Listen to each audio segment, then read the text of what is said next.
Well, good morning and welcome to the start of a new week. A typical morning for me starts with a mountain of dishes, as you can see. That's the dishes from last night, and then this is all from breakfast.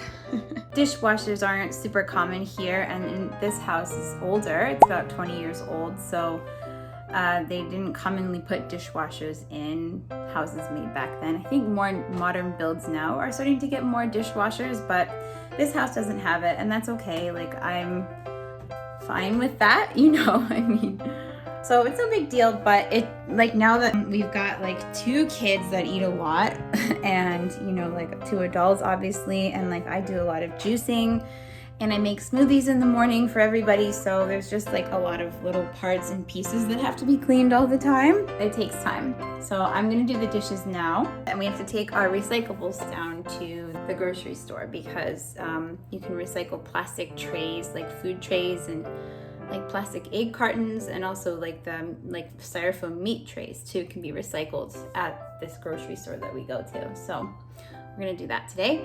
Yeah, I'm gonna do these dishes now. I feel like whenever I'm talking to you guys, like I'm always in my kitchen, but like I guess that's just the reality of being a mom. Anyway, where's my apron?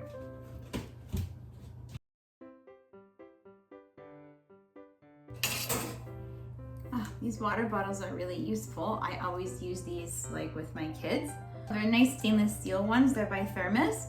But I don't know, have you ever noticed if you have kids, like they have these cute little like motifs on them, right? But like after a year or so of like daily use, because like Leo brings his to school every day, the pictures start like peeling off of the paint and they get all scratched up, and then like they look so ugly and unattractive, and like you don't want to send your kids to school with that, and like your kids probably don't want to go to school with that either. So like look, we got this one for Leo and it's already starting to get like dented up down here at the bottom. So like I don't know, you would think that maybe the companies making them purposely use like cheap paint, maybe, so that they come off and force you to buy a new one every year, because like they're not cheap. This was like almost 3,000 yen, I think, so like about $30. I mean, it's nice stainless steel and it keeps drinks really cold, but I don't know, when this paint starts really wearing off, it's not going to be nice. So I don't know, is it conspiracy? We'll see. So lately we've been having Leo do some more chores around the house now that he's 7 and he's older and he can help out. We made a chart for him, and every day he has to do 3 things, and like we have a list that we made and he can pick whichever 3 things he wants to do, so long as he does them, whatever he feels like doing. And I found that's really worked out well in helping him like just like gain some more independence and learn some like life skills, especially housekeeping skills, which are so important. Both girls and boys need to know those things, because I mean, you know, what if he's living on his own? He's gonna need to know those skills. And also it's impressive for the ladies. A man that knows how to help out is a keeper. One of the things is we don't have a ton of cabinet space in our house. We had to put the kitchen, like the dish cabinets over here. So whenever I'm putting away dishes, usually Leo does this for me, but they're kind of separated. So like you have to walk over to put the stuff away. Look at all my dishes. Guys, I have such a weakness for Japanese pottery. I just love it. It's so cool. And like, I love the handcrafted stuff. Like, look at this suribachi. It's like a grinding bowl. I often grind like sesame seeds in here, but just look at this cool glazing on it. So I used to study pottery here in Japan and America as well, but I just love the Japanese techniques because they're kind of more rough and like a little bit more rugged, but like that's actually a desirable trait in Japanese pottery. Yeah, they call it like the wabi-sabi. So it's like, you know, just like the imperfections make it more beautiful and unique as well. Each piece is like super unique. And like, look at this teacup. We actually bought these in Okinawa when we went. I just love this glaze. It reminds me of the ocean there too. It's so pretty. Oh, and actually I made this one. This is like one of my final projects when I was studying pottery at Kansai Gaide, where I was studying in Japan. And it's like a little flower vase. And I remember I worked so hard on thinking up this design. It's supposed to be like an old tree with some blossoms on it. I'm not sure what exactly. blossoms I was thinking of when I designed it. But anyway, yeah, that's cool. Oh, and I've got my little chasen, which is like for matcha. You can whisk matcha here. And we've got like the little tea canisters. Are these empty? Yeah, they're empty, but you can refill these with tea or matcha as well. Actually, I wonder if this one has something in it. Let's check that out. Oh yeah, there's hojicha powder in here. See, I made my own hojicha powder. Can you see it? Yeah, I use this in desserts sometimes. Yeah, but anyway, so that's my dish cabinet for now. And yeah, I wish that, I mean, I'm so obsessed with Japanese pottery, so like honestly, I probably need like 3 cabinets of this. We ordered this cabinet off Amazon and like we built it ourselves. It's really nice and attractive, and it goes with this bookshelf here that I put all of my cookbooks on, so that's easy access. There's a little bit more storage down here. I have like tea, tons of tea, and I have my very fancy aritayaki tea set that I bought here when I was a student. It's really expensive. So like that's a very special occasion thing that doesn't come out too often. But yeah, the rest of it's tea. And I actually have more tea up here. This thing is from America, but it's full of tea bags. Yeah. Tea. And there's more tea. All in this bin is totally full of tea. Okay, back to dishes.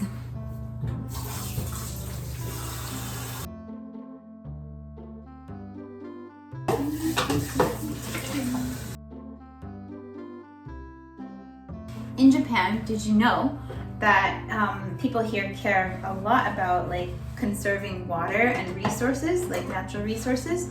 So basically, when people do dishes here, I know in America, like we often leave the water running, and like it's kind of a habit that I have to remind myself constantly not to do. But in Japan, usually we turn off the water and like wipe all the dishes down with a sponge, or like sometimes people will have like a basin in the sink, which I actually have. It's just I don't have space for it because there's too many dishes. But anyway, yeah, so everybody here like leaves the water off, or like, you know, once you get through a certain amount of the dishes, like then they'll rinse again to make more space. So that's just an interesting little cultural difference there. How about you in your country? How do you wash dishes? Do you leave the water running? Do you fill up a huge basin in the sink, like the Japanese style, or something else? Let me know. I'm curious.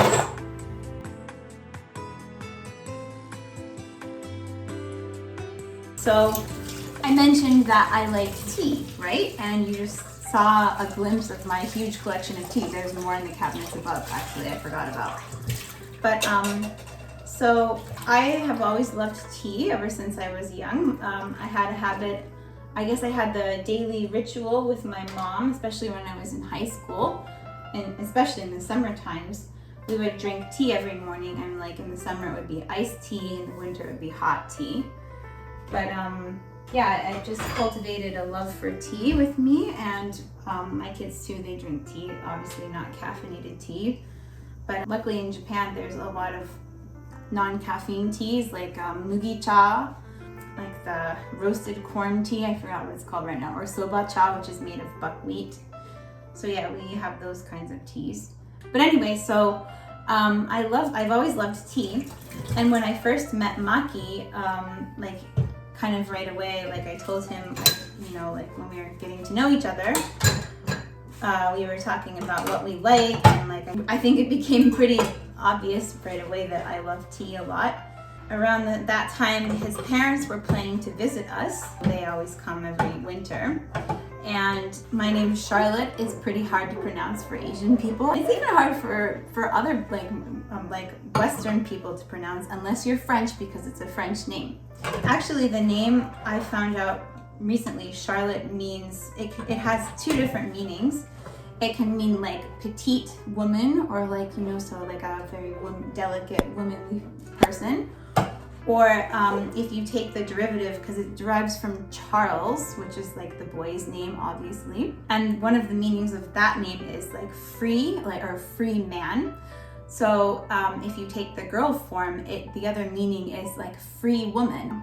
So I thought that was so cool when I found that out, because I had always grown up just thinking of the one meaning, which is like petite woman or little woman, and which is cute, but I don't know, like it seemed like kind of a shallow name to me. But now if you take the male meaning of freedom, that's like so cool to me. I just love the idea of that, and it seems so appropriate for the age that we're in right now.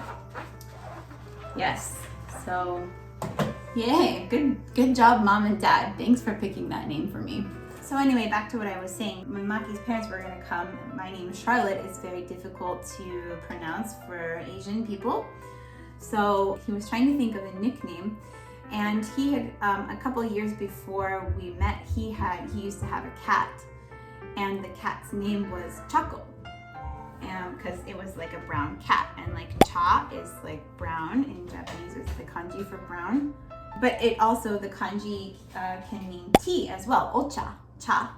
And like ko is like usually added onto the end of girls' names because it means like little or child. So like you hear the name like Hanako, it means like little flower or something like that.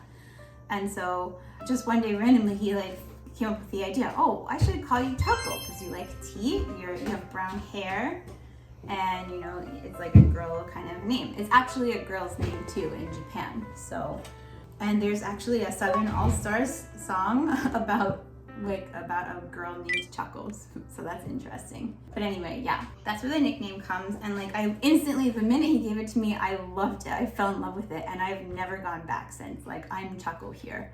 I'm not called Charlotte at home, I'm called Chako. So that's like my special nickname that was given to me by my wonderful husband. Thank you.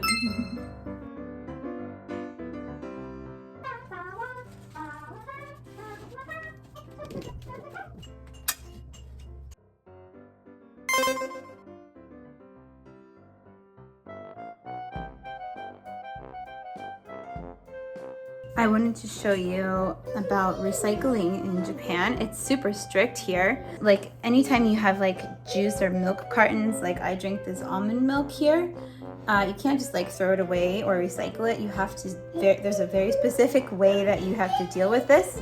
So I'm gonna show you now. So you know how these things always have like a little plastic cap on the top? Well, you have to remove that. And first we have to open up the sides here. So I'm just gonna show you what I'm gonna do with this recycling. So if it has like a plastic cap on it, first we have to remove that. So like you can pull it off like this. I guess they make it easier to remove. Then we need to popping up all the sides here. And you have to wash it out too. I kind of rinsed it out, but I think I'll rinse it out after I cut it open. Okay, now, so like we have special kitchen scissors that are like just for this purpose. So like we have to cut into the package because it has to be folded up in a very specific way. It's so hard to cut these almond milk containers. Cut this way. I don't know if I'm doing it perfectly, but this is the easiest and fastest way for me to do it. So, okay, cut it there. Now that's what it looks like inside. Let's rinse it out. It's just almond milk. So. Okay, we rinsed it out. Now we have to make it flat because, like, basically they have to lay down flat because when we go to take it out, it comes once a month. The trucks to pick up these like gyunyu packs, they're called, or Tetra packs, I guess. And like we have to put them in a special bin, and so like we just fold it in half like this and fold it like that. And then I keep it in a special bin. I keep it in a special recycling bin here. We have a whole bunch of separated ones. You can see there's orange juice in there. So that's gonna go there and wait for a month. Also cans go in there. Bottles, like glass bottles, pet bottles, but there's other places you can take the pet bottles because like this is really tiny. Like this is my hand and that's the bin. So I usually separate the pet bottles out and take those to another grocery store where they recycle them. And the same like with plastic trays, like I was saying before, and then like the styrofoam trays. The plastic food trays, there's so much plastic used in Japan. So like we need to be careful about how much we use or consider it. So yeah, I'm gonna take all these to the store today, as well as all the styrofoam food trays in here. Oh, and then the little plastic cap, that's just considered plastic. So like we have a separate bin for plastic stuff. And then this is for like the namagomi, which is like burnable rubbish or trash. So yeah. Okay, all done. Yay, kitchen is clean. Dishes are drying. I'll put those away later. Sink has been mostly cleaned out. So I think we're ready to move on to the next activity. We're back from our shopping expedition and it's lunchtime. The kids are hungry, so we're gonna make these cha soba noodles today. I just got the pot of water heated, and I'm just gonna make like a simple meal. So I've got this leftover tsukemono. It's hakusai with shio kombu, which is like salted kelp, and a little bit of goma abura. And then I've got like this leftover miso soup in here. So we'll have that as our simple meal. Check out the Venus flytrap. It put out a bunch of new little sprouts. I don't know how you call these things, but yeah, and like it actually looks like a couple of the branches got some flies. When did that happen, I wonder? I put it right above where the garbage is, so I guess that was a good call. And it also gets some filtered sunlight in through this window here, which is nice. Oh, and I have to tell you about my gokiburi story. So a gokiburi is like a cockroach. Unfortunately, yes, in Japan we get cockroaches here because it's a hot and humid country, especially in Kansai area. And like after the rainy season ends, oh, there's a fly there.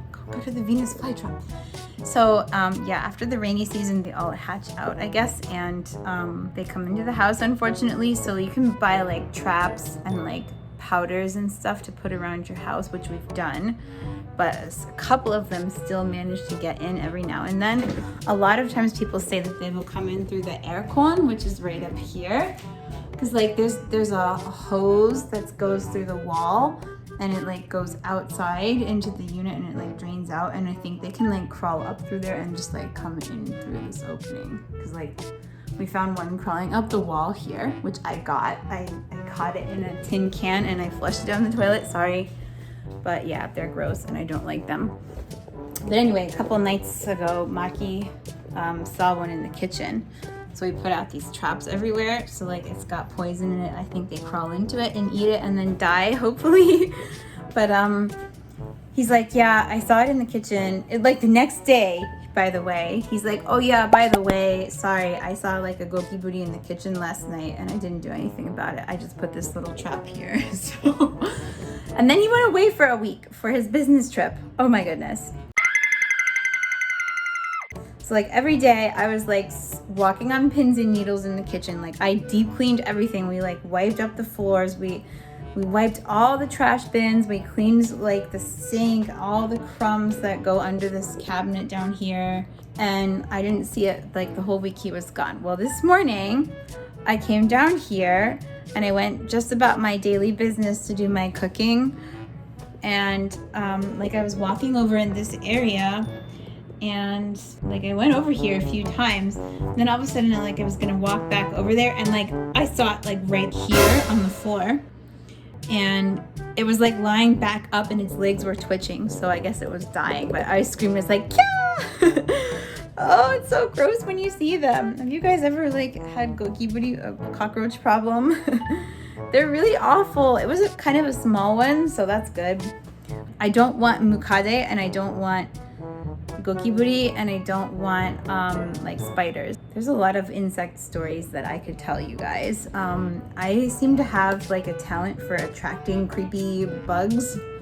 Like all throughout my life, bugs like always follow me around and like just show up and like come to scare me.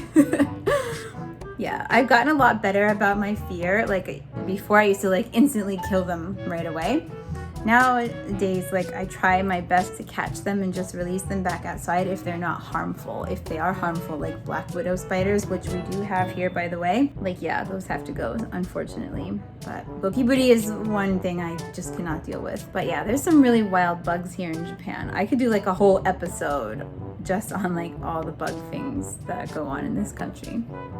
Maybe sometime I will. Oh, I just scored the best deal at the grocery store the other day. So always, I say this a lot, but always check the discount section of the grocery store, because they'll always put vegetables that are like about to go bad, or like by their standards, I guess, not as sellable. But so wasabi, I got some like real fresh wasabi. It's like super expensive here. You can see the original price. It was 980 yen, and then with tax it was going to be 1,025 yen. This is like a $10 wasabi. It's like real fresh wasabi. And look at what I got it for. 300 yen, 324 yen. So it's like $3. Oh my goodness, what a good deal. And so like, I know it doesn't, like the pre-packaged tube type you get at the store, it's like actually not even real wasabi. It's just like a really tiny portion of wasabi, and then they fill the rest of it with like flavorings and like horseradish and food coloring. So like, it's not even real wasabi. Like if you've had real wasabi, like you can instantly know the difference in taste. So my plan is I'm going to grate this up and then just freeze it and like use it from the freezer. So yes, what a good deal. And I'm gonna use it today in our cooking.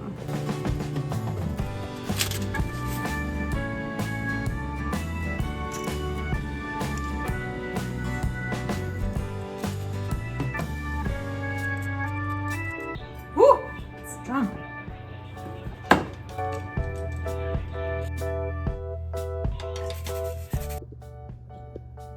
So that's what the wasabi looks like. It's much milder actually when you taste it. Let's try a little bit here. Oh, it's so sweet. It's like a little bit spicy, like a kick of spice, but then it's very like sweet afterwards. Oh, fresh wasabi is the best. You can see why it's so expensive. Oh, it's very good. So here I'm just setting out our lunch. It's simple but easy for the kids to eat and fairly healthy. I make all my own sauces, so the mentsuyu or noodle dipping sauce is teizukuri or homemade. We only eat meat once a day, usually at dinner time. So I try to follow a clean diet most of the time, except when we go out for treats on weekends occasionally. It's pretty easy to eat clean in Japan, so long as you avoid the packaged food aisles at the grocery store. Japanese eat a wide variety of vegetables, and there are tons of different types of greens and things available year-round, so there's never a lack of that. My only complaint is that it's hard to get fresh fruit at an affordable price, which is why I keep saying I want to have my own land for a garden with fruit trees, etc. I'm sure it will happen one day.